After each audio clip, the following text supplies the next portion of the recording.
It's the Daylight Midnight Show. Hello and welcome. I'm recording this show wearing shorts, which feels fantastic. The weather has finally improved, the temperature's shot up, it's bright and sunny.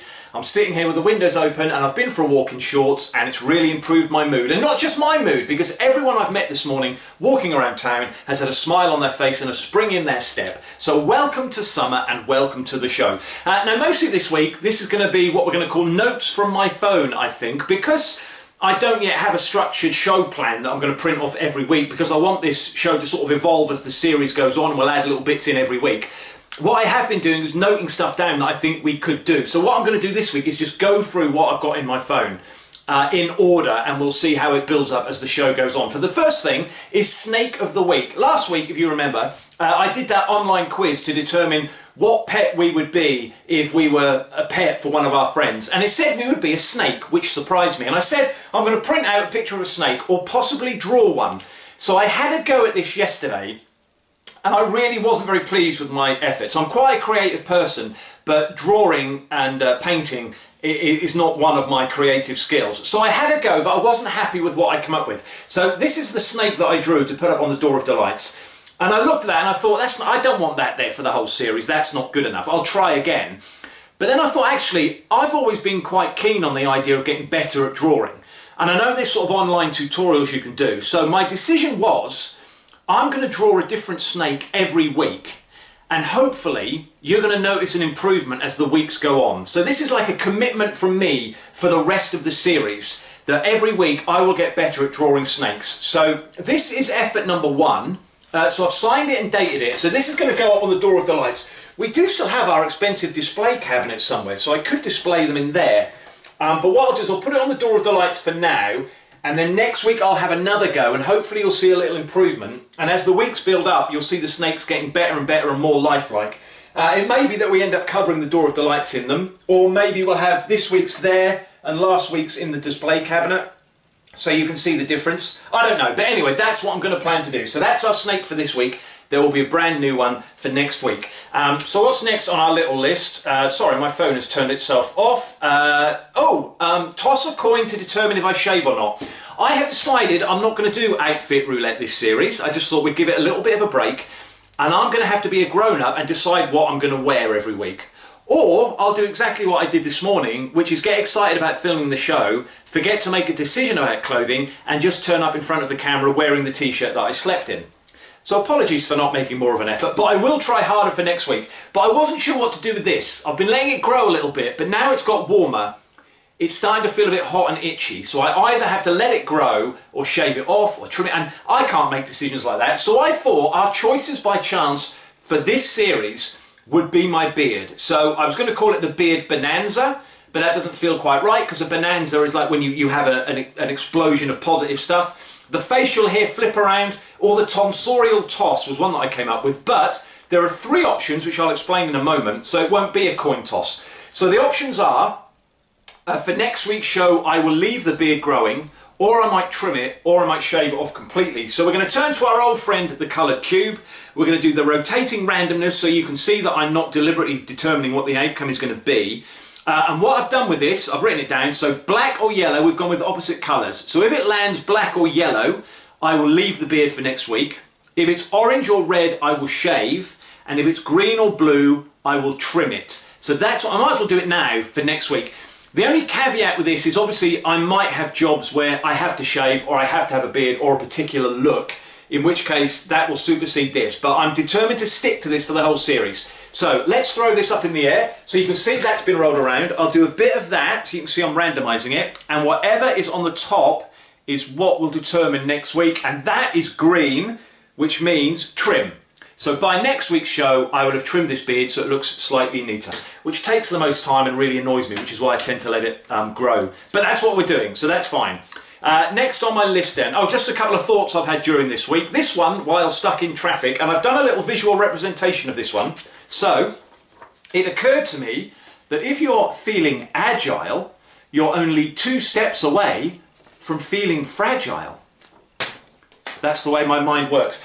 And in fact, if I can retrieve that from its place on the floor, I'm going to put that up on the Door of Delights, because This could be a little indicator for you every week of the mental state that I am in and how I'm feeling at the start of the show.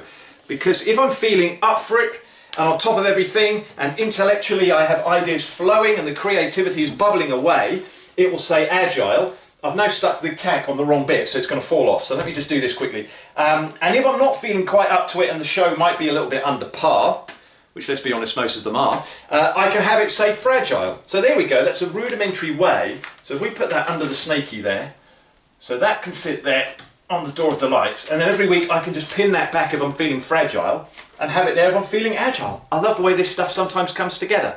That prompted me to write down weird predictive text changes.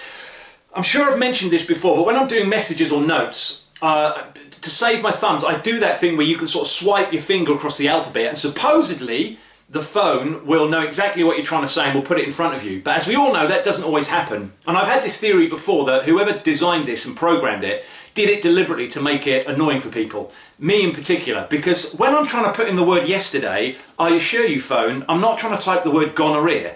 So why do you keep putting that in messages to people? One of whom is my mother, unfortunately. That was an awkward conversation one afternoon. But anyway, what happened was, the reason I thought of it is when I tried to put in here, you're only 2 steps away, instead of 2 steps, it thought I was trying to say Thai steroids. And then if I clicked on that, it would take me to a strange website to bring in drugs from abroad. But that's something I might look at. When I get annoyed by these weird predictive text things, I might note them down and then share them with you. The next one is from a section that I might call Weird News from My Weird Life. Because what I've written down is, I did a sneeze so powerful, I thought my lungs had turned inside out. I've mentioned before, I get hay fever at this time of year, and there's been a lot of sneezing going on, and I think it was yesterday morning, I did one sneeze, and it literally felt like a year's worth of sneezes coming out of my body in one go. And I literally stopped and went, wow, expecting to see my lungs explode in front of me. So I thought it reminded me of this. Have you ever done this where you wash up and you have the marigolds on to protect your delicate skin, and then at the end you blow through it? I thought this is exactly what it felt like happened with my lungs. So if you imagine that's my lungs inside my body, and this is what happened when I had the sneeze. There you go, I'm a visual kind of person.